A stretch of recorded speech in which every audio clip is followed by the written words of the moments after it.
Security. Remove her now. She's not executive class. The words landed sharp, cutting through the quiet hum of the executive lounge like a blade. And for a moment, even the low clink of glassware stopped as every head turned toward the woman standing near the entrance. Danielle Brooks didn't move, didn't flinch, didn't even blink. She just stood there in dark jeans and a fitted charcoal blazer. Nothing flashy, nothing that screamed power, but something about her stillness made the air feel heavier. Like the room itself was waiting. The manager stepped forward, heels echoing across polished marble, arms folded tight like authority was something she could hold in place. "This area is restricted," she said louder this time, making sure everyone heard. "Members only, and you're not on the list." A few guests shifted in their seats, some curious, others already uncomfortable. One man near the window leaned slightly to get a better look. Another reached for his phone but hesitated. Danielle's eyes moved slowly across the room, calm, deliberate, as if she were taking inventory rather than being confronted. "Can you check again?" she said, her voice low, steady, not defensive, not apologetic, just certain. The manager let out a short laugh, the kind that wasn't about humor but control. "I already did," she replied, tilting her head. "And I'm not doing it twice." Behind her, a staff member whispered something under their breath, barely audible, but enough to carry a tone that didn't belong in a place like this. "This isn't economy overflow." The words floated just enough for a few nearby guests to hear, and the tension shifted, not louder, just tighter, like a wire being pulled. Danielle didn't react to the comment, not outwardly, but something in her gaze sharpened, just slightly, like a switch flipping somewhere deep beneath the surface. She took one small step forward, not aggressive, not hesitant, just intentional. "Then let's make sure we're not making a mistake," she said, and that was when the manager's expression changed, just for a second. Not fear, not yet, but irritation, the kind that comes when someone doesn't respond the way they're supposed to. "There's no mistake," she snapped, her voice rising. "You don't belong here." And that word, belong, hung in the air longer than anything else she'd said, heavier than policy, heavier than procedure, because everyone in that room knew it wasn't just about a list. Danielle's eyes held hers for a beat longer than necessary. And in that silence, something shifted again, subtle but undeniable, like the beginning of a storm you don't see yet but can feel in your chest. A young woman seated near the corner leaned toward her companion and whispered, "This doesn't feel right." While across the room, a man in a navy suit straightened in his chair, watching closely now, no longer pretending not to notice. Danielle exhaled slowly, controlled, as if she had all the time in the world, then reached into her bag, not hurried, not defensive, just precise, pulling out her phone and holding it loosely at her side. The manager scoffed, shaking her head. "Calling someone isn't going to help you," she said, crossing her arms again, doubling down on a moment she didn't realize had already slipped past her control. Danielle finally looked down at the screen, tapped once, and lifted it to her ear, her voice calm, almost quiet, but every word carried. "Run full compliance on this lounge," she said, pausing just long enough for the room to lean in without realizing it, right now. The manager's smile held for a second too long. The kind of smile that tried to stay confident but started to crack at the edges as Danielle lowered her phone from her ear and slipped it back into her hand without urgency, like whatever she had just set in motion did not need explanation. "Compliance?"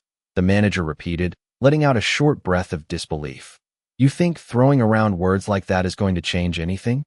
Danielle did not answer right away. She simply looked past her, toward the lounge itself, the polished bar, the private booths, the quiet luxury that now felt less like comfort and more like a stage. "It already has," she said softly.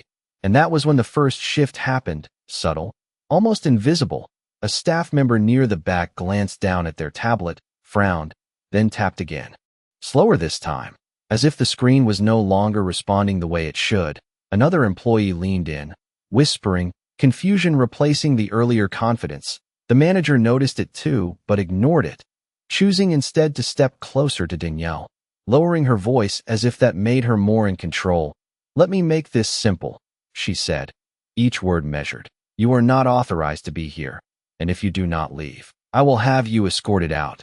The word escorted lingered, not loud, but heavy with implication.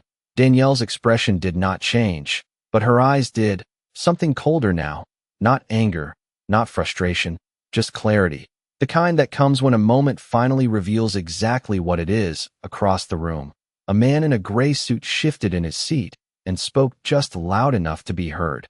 "She asked you to check again," he said, not aggressive, just factual. The manager shot him a quick glance, dismissive. "Sir, this does not concern you." But it did now. The room had crossed that line. The moment was no longer private. It belonged to everyone watching.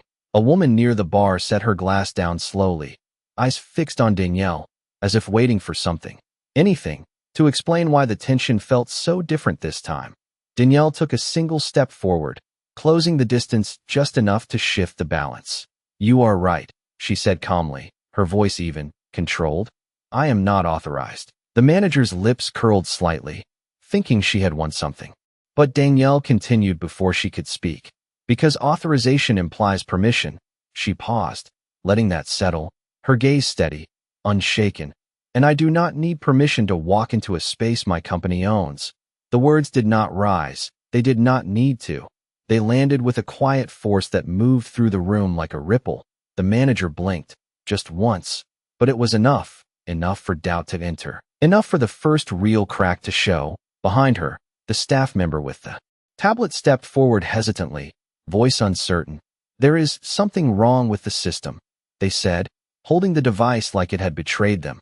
"Access logs are locking, and the lounge account is being flagged." The manager turned sharply, irritation flashing again. "Then fix it," she snapped. But the authority in her voice was thinner now, stretched. The employee swallowed, shaking their head slightly. "It is not a glitch," they said quietly. "It is coming from corporate." And just like that, the air changed completely. Danielle did not move, did not react, but the room felt it, the shift from assumption to realization, from control to uncertainty. The manager looked back at her, searching her face now, not for defiance, but for confirmation, and Danielle met her gaze without blinking, her voice calm, almost effortless. "You might want to check again," she said, and this time, it was not a request. The manager's hand tightened slightly around the tablet as she snatched it from the employee, her eyes scanning the screen faster now, not with authority, but with urgency, the kind that creeps in when control starts slipping through your fingers. "This does not make sense," she muttered under her breath, tapping through menus that suddenly did not respond the way they used to, her posture still upright, but no longer steady. Danielle watched her quietly, not with satisfaction, not with anger, just with the patience of someone who had seen this exact moment unfold more times than she could count. Across the room, the man in the gray suit leaned forward, elbows on his knees, fully invested now, while the woman at the bar crossed her arms, her earlier discomfort turning into something sharper, recognition, awareness. The room was no longer passive. It was awake. "What is it saying?" the man asked, his voice cutting gently through the tension. The manager hesitated before answering. A pause that said more than any explanation. "It is updating," she replied, but the words sounded wrong even as she said it, like she did not believe it herself. Behind her, another staff member spoke up, quieter this time. "It is not just the lounge system," they said, glancing between the screen and Danielle. "All access permissions are being revalidated." The phrase hung in the air, technical, clinical, but heavy with implication. Danielle shifted her weight slightly, a small movement, but enough to remind everyone she was still the center of this moment, still the one thing in the room that had not changed. "That happens," she said calmly, "when a system realizes it has been operating under the wrong assumptions." The manager looked up at her sharply, the last traces of dismissal gone now, replaced with something closer to concern. "Who are you?" she asked, not loudly, not dramatically, just directly. And for the first time, it was not a challenge. It was a question. A real one. Danielle held her gaze, steady, unblinking. "I already told you," she replied, her voice even. "You just chose not to hear it." The employee behind the desk took a small step back as another notification appeared on the tablet, a soft chime that sounded louder than it should have in the silence. The manager's eyes dropped to the screen again, reading, rereading, as if the words might change if she looked long enough. Executive override, she whispered, barely audible, and then, louder, owner-level authorization. The words echoed just enough for the nearby guests to catch them, a ripple moving outward as people exchanged glances. The man in the gray suit sat back slowly, a faint smile forming, not amused, but understanding. The woman at the bar shook her head softly, almost to herself, as if confirming what she had already begun to suspect. Danielle took a single step closer, closing the distance completely now, not invading, not threatening, just present, undeniable. You built your entire decision on how I looked when I walked in, she said, her tone still calm, but heavier now, grounded in something deeper than the moment itself. Not on facts, not on verification, just assumption. The manager opened her mouth, but no words came out, because there was nothing left to defend, nothing left to hold on to. The system had already spoken, and it was louder than anything she could say. Danielle's voice softened slightly, but it did not lose its edge, and now. The system is correcting you, she added, and behind them the lounge doors, once guarded by policy and perception, now stood open in a way they had not before, not physically different, but symbolically. Exposed, the illusion of control stripped away in real time. And for the first time since this began, the manager took a step back, not forced, not instructed, just instinct, because somewhere deep down she understood, the power in this room had never been hers. The silence did not break all at once. It fractured slowly, like glass under pressure, as every person in the lounge began to process what had just shifted. The manager, still standing there with the tablet in her hands, looked smaller now, not physically, but in presence, as if the authority she had been wearing moments ago had quietly slipped off her shoulders without her noticing. There has to be some mistake, she said, but the conviction was gone, replaced by something thinner, something uncertain. Danielle did not respond immediately.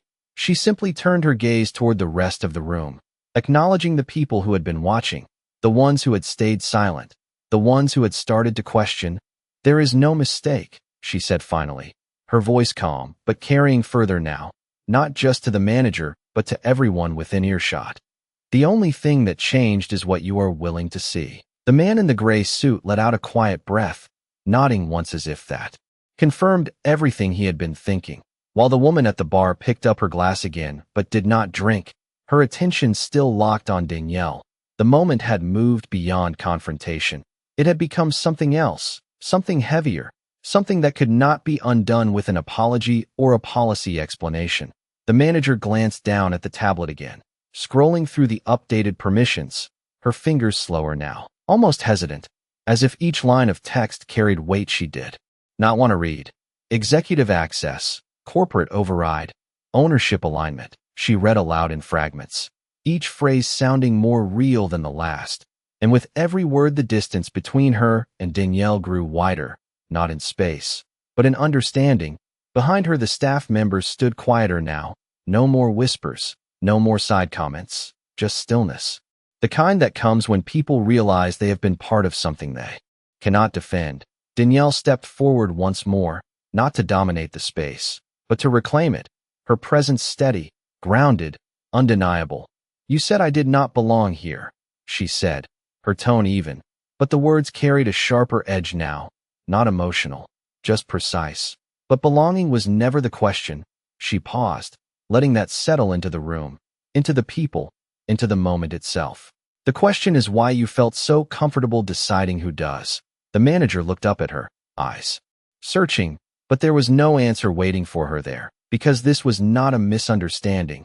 It was a reflection, and reflections do not negotiate. They reveal. Across the room someone shifted in their seat. Another person lowered their phone without recording, as if they understood this was not something that needed to be captured. It needed to be witnessed. Danielle's phone vibrated softly in her hand, a small sound, but enough to signal that whatever she had set in motion was still unfolding. She glanced down briefly, then back up, her expression unchanged. The audit has started, she said, not as a warning, not as a threat, but as a fact. Every access decision, every denial, every flagged entry, she continued, her voice steady. It is all being reviewed in real time. The manager's posture stiffened slightly, the weight of those words settling in, not dramatic, not loud, but absolute. Because this was no longer about one moment. It was about a pattern, a system, something bigger than the room they were standing in. Danielle held her gaze for one final second, then shifted her attention to the lounge itself, the space that had once tried to exclude her, now exposed in a way it had never been before. This place was built to represent excellence, she said quietly, almost to herself, but loud enough for everyone to hear. Not assumption. And in that moment, no one spoke. Because the truth did not need a response, it had already taken its place. The room did not return to normal. It could not, because something fundamental had already shifted, not just in the system, but in the people standing inside it. The manager remained frozen for a moment longer before, straightening her posture as if trying to gather what little authority she had left. If there has been a misunderstanding, she began, her tone carefully measured now, stripped of its earlier sharpness. We can resolve this professionally. But the word professionally sounded different coming from her this time. Less like a standard and more like a request. Danielle turned her head slightly, not fully facing her, just enough to acknowledge the attempt. This was never a misunderstanding, she said calmly, her voice carrying the same quiet certainty as before. It was a decision. The distinction landed heavily, because everyone in that room understood the difference. Misunderstandings can be corrected. Decisions reveal intent. The manager inhaled slowly, her grip tightening again around the tablet. But this time it was not about control. It was about holding on to something that was already gone. Behind her, one of the staff members stepped forward hesitantly, glancing between Danielle and the screen.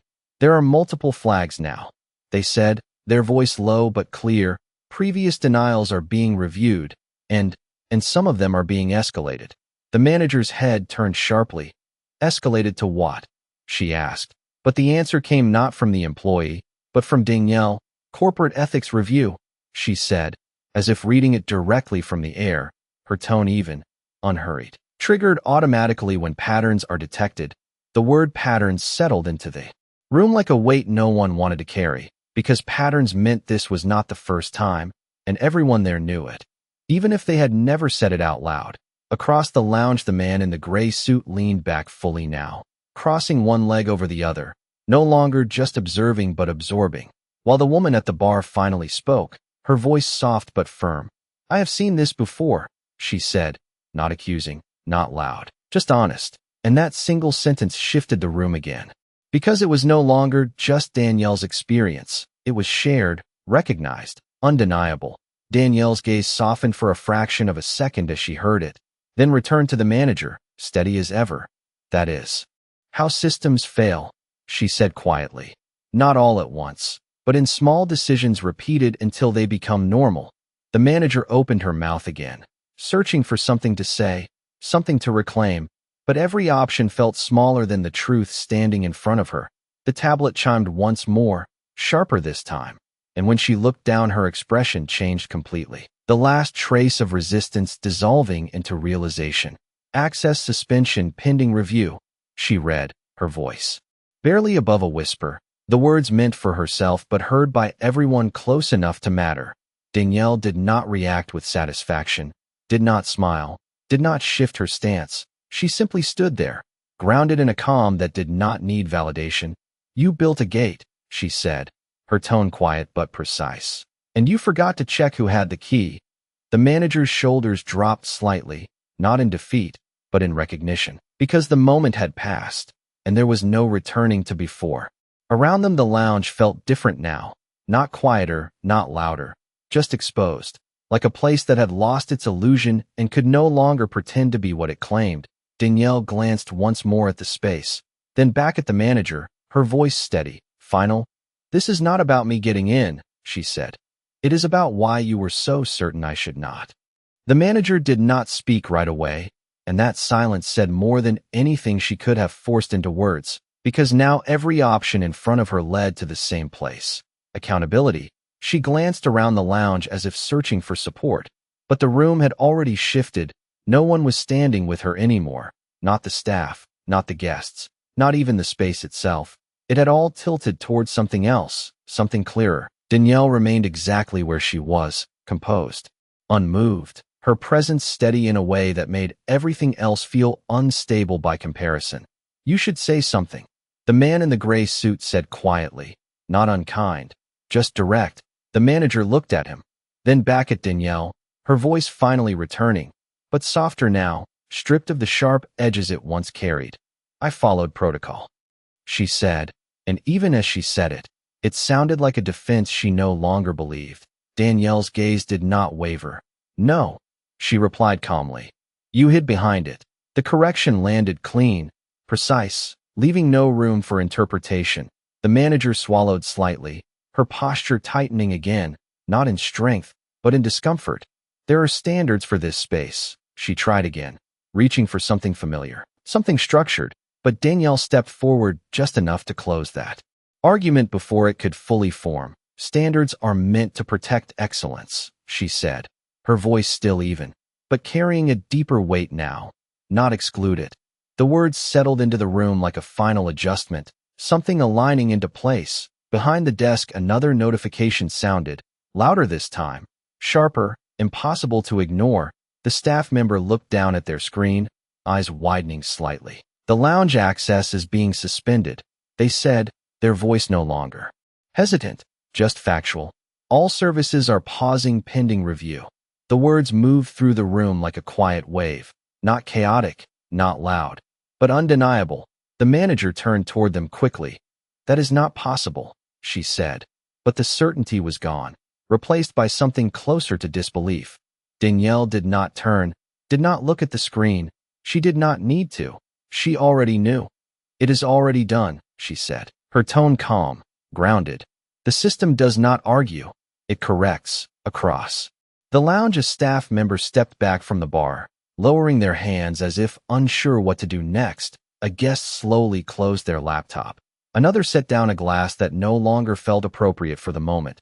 The environment itself was shifting, not because someone announced it, but because it could no longer function the way it had just minutes before. The manager looked back at Danielle, and for the first time there was no resistance in her eyes, only realization.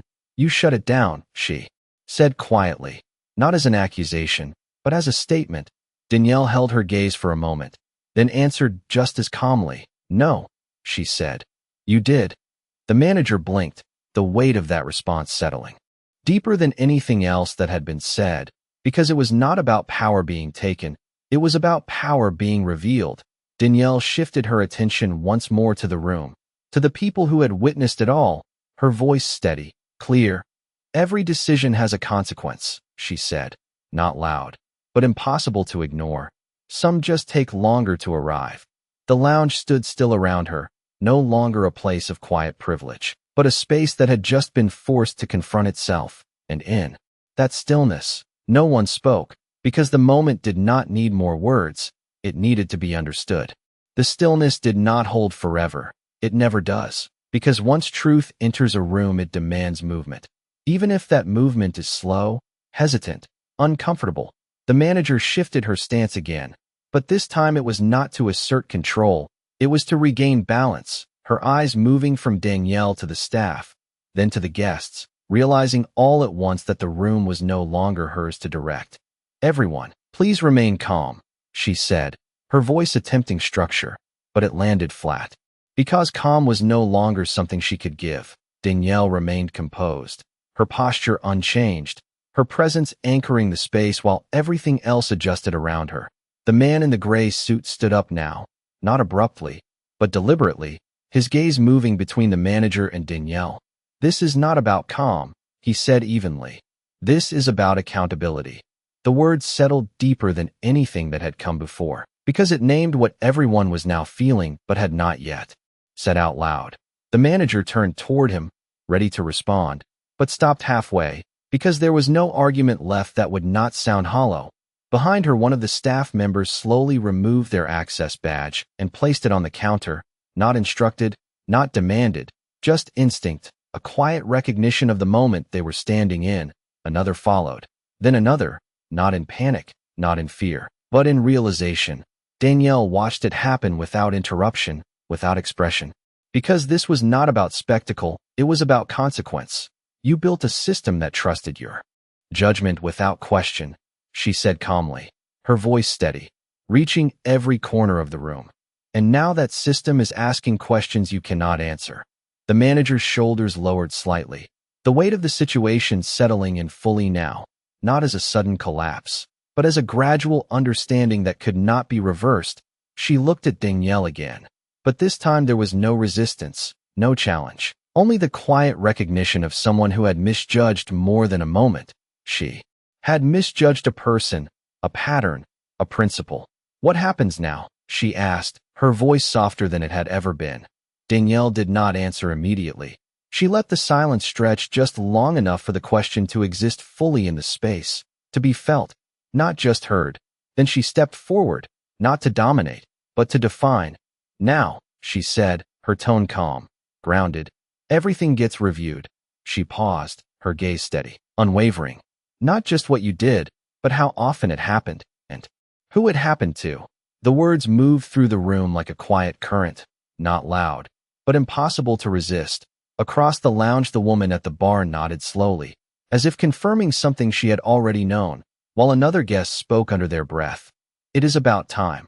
Danielle's phone vibrated again, a small signal, but one that carried weight. She glanced at it briefly, then looked back up, her expression unchanged. The system is not here to protect comfort, she continued, her voice even.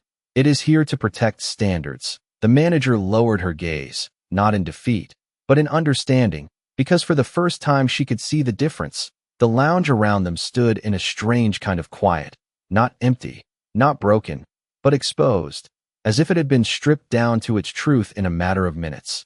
Danielle took one final look across the space, then back at the manager, her voice calm, final. And today, the standard was not met.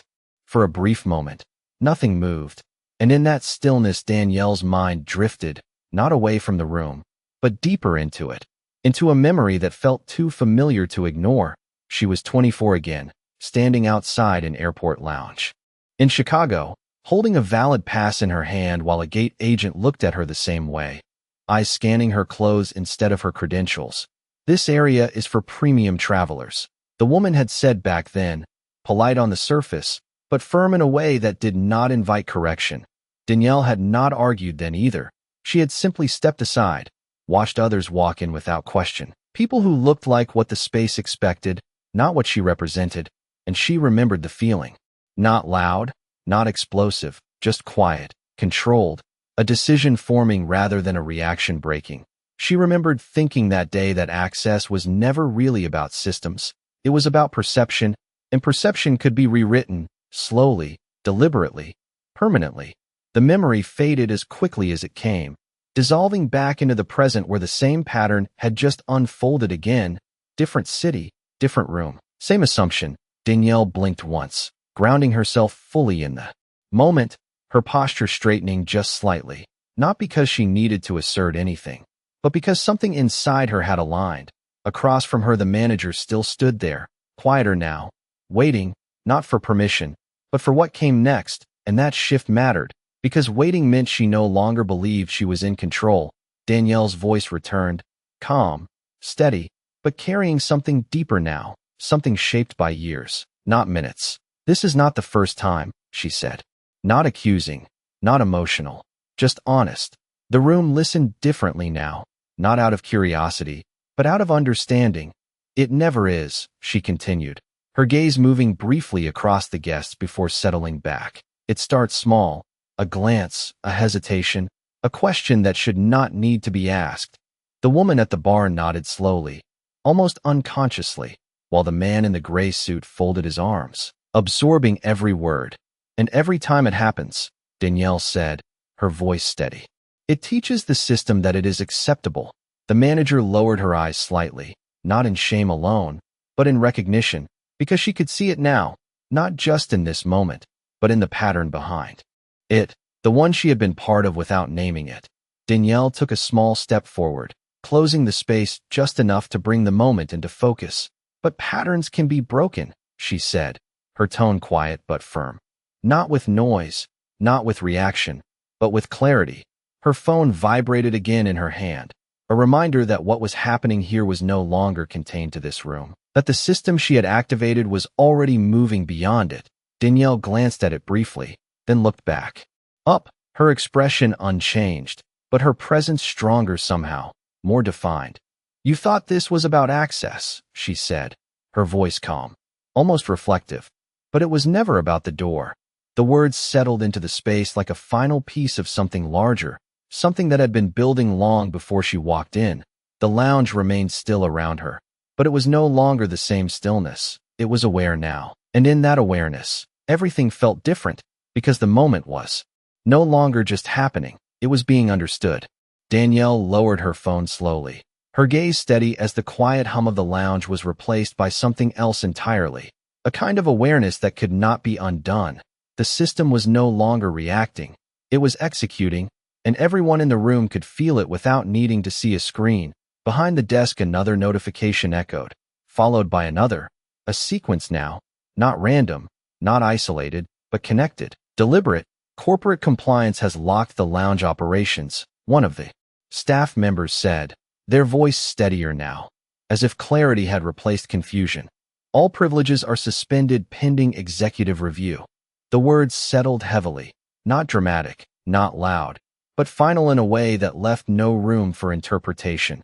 The manager exhaled slowly, her shoulders lowering as if she had finally stopped trying to hold something that was never hers to control. She looked at Danielle again, but this time there was no question in her eyes, only realization.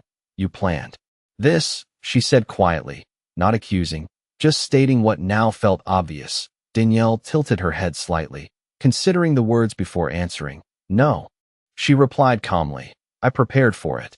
The distinction landed with precision, because preparation meant this moment was not unexpected, it was inevitable. The man in the gray suit nodded once, almost to himself, while the woman at the bar let out a soft breath she did not realize she had been holding. The room had crossed another threshold. From reaction to understanding, Danielle took a step forward, her presence filling the space without effort. "When a system fails quietly," she said, her voice steady, carrying across the room, "it does not mean it is working, it means no one has challenged it yet." Her eyes moved briefly across the staff, not harsh, not accusing, but direct. Today, it was challenged. Behind the counter, the tablet chimed again, this time with a tone that signaled completion rather than alert. The staff member looked down and then up, their voice clear. "Full audit protocol is active," they said. "All prior access denials flagged under this location are now under review." A ripple moved through the guests, not loud, but present, because this was no longer just about one interaction. It was about everything that had come before it. The manager closed her eyes for a brief second, absorbing the weight of that reality, then opened them again, her voice quieter than before. "This is bigger than today," she said, almost to herself. Danielle met her gaze and nodded once, a small acknowledgement.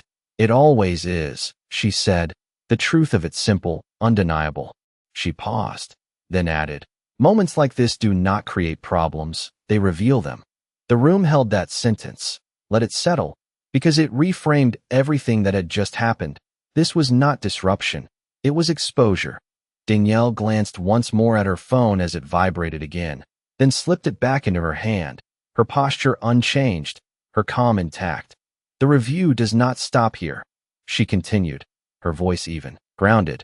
"It moves through every decision tied to this place, every person affected by it." The manager lowered her gaze again, not in avoidance, but in acceptance, because the outcome was no longer negotiable. It was already unfolding.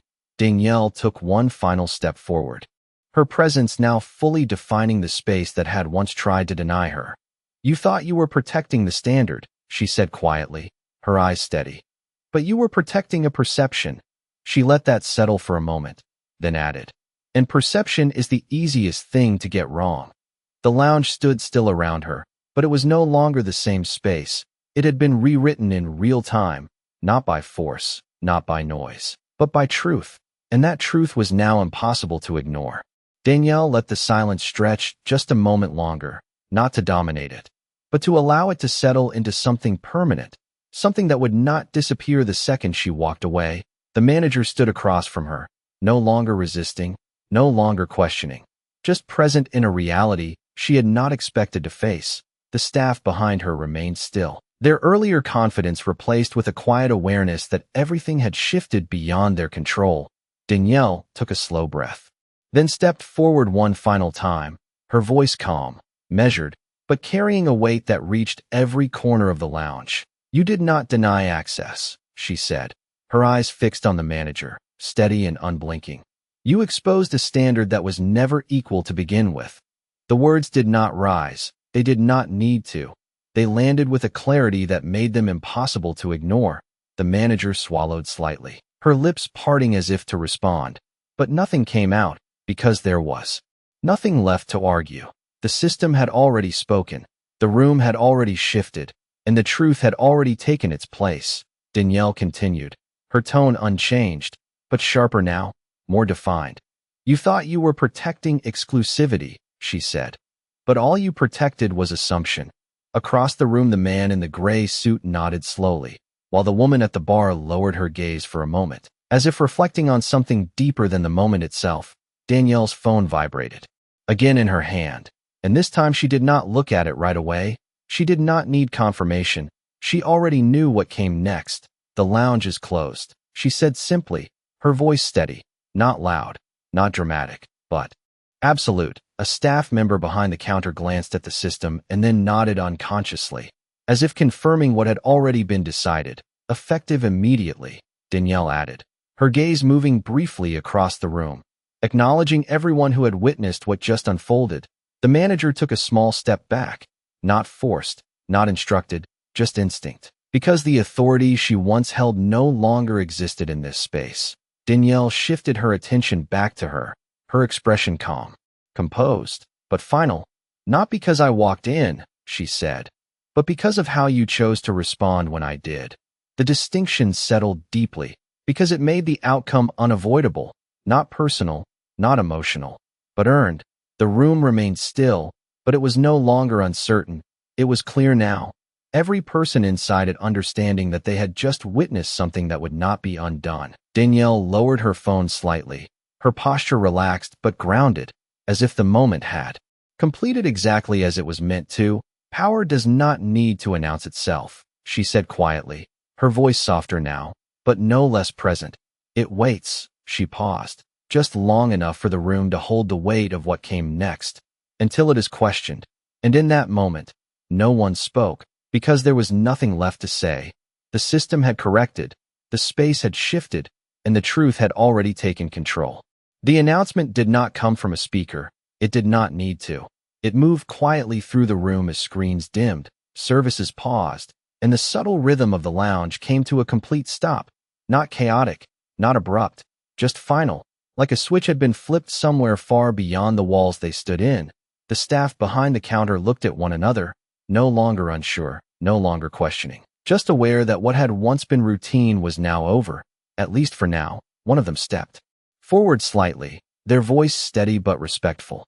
"All lounge services are now suspended," they said, not as a command, but as a confirmation of what everyone could already feel. The man in the gray suit gave a small nod, almost approving, while the woman at the bar slowly picked up her bag, her movements calm, deliberate, as if she understood that she was leaving a space that would not be the same the next time she returned. The manager remained where she was, her hands now resting at her sides, no longer holding the tablet, no longer holding on to anything. Her voice came quieter than before, but clearer. "I understand," she said, and for the first time, it sounded genuine, not defensive, not reactive, just accepting. Danielle watched her for a moment, measuring not the words, but the shift behind them, because understanding was not something that could be performed. It either existed or it did not. And in this moment, it did, at least enough to matter. Danielle gave a small nod, not approval, not forgiveness, just acknowledgement. "Then let it mean something," she said calmly, her voice even, grounded. The manager held her gaze, then lowered it slightly, not out of weakness, but out of reflection, because now she could see what she had not seen before, not just in Danielle, but in herself, in the decisions she had made without question, in the patterns she had allowed to continue. Behind her, one of the staff members spoke again, softer this time. Corporate has requested immediate statements from all personnel involved. The manager nodded slowly, absorbing that as well, because accountability was no longer a concept. It was a process already in motion. Danielle turned her attention briefly to the rest of the room, to the guests who had stayed, who had watched, who had chosen to witness instead of look away. Her voice carried to them as well, calm and steady. "You saw what happened here," she said, not asking, not accusing, just stating a fact. A few heads nodded, quietly, naturally, because they had, and they understood the weight of it now. Danielle continued, her tone unchanged. "Moments like this are not about interruption," she said. "They are about correction." The words settled into the space, simple, but precise, because they reframed everything that had just unfolded. This was not disruption. It was alignment. Danielle shifted her gaze back to the manager one last time, her presence still steady, still composed, but no longer needing to hold the center of the room, because the room had already changed. "What happens next is not up to me," she said quietly. "It is up to what you do with what you have seen." The manager nodded again, slower this time, as if committing the moment to memory rather than trying to move past it. Around them the lounge stood still, not empty, not broken, but paused, held in a state of reflection it had never experienced before. And in that pause, something real had taken root, something that would not disappear the moment the doors reopened. Danielle took a final look across the space, then turned slightly, not leaving yet, but no longer needing to stay exactly where she had been, because the moment had already done what it needed to do. Danielle did not rush to leave. She never did, because moments like this were not about exits. They were about what remained after everything settled. The lounge stood in a quiet pause. No music, no service, no soft conversations filling the air, just the low awareness of a space that had been forced to look at itself without distraction. The staff moved differently now, not with routine, but with intention, one by one gathering their things, preparing for statements, for reviews, for conversations that would not be as simple as before.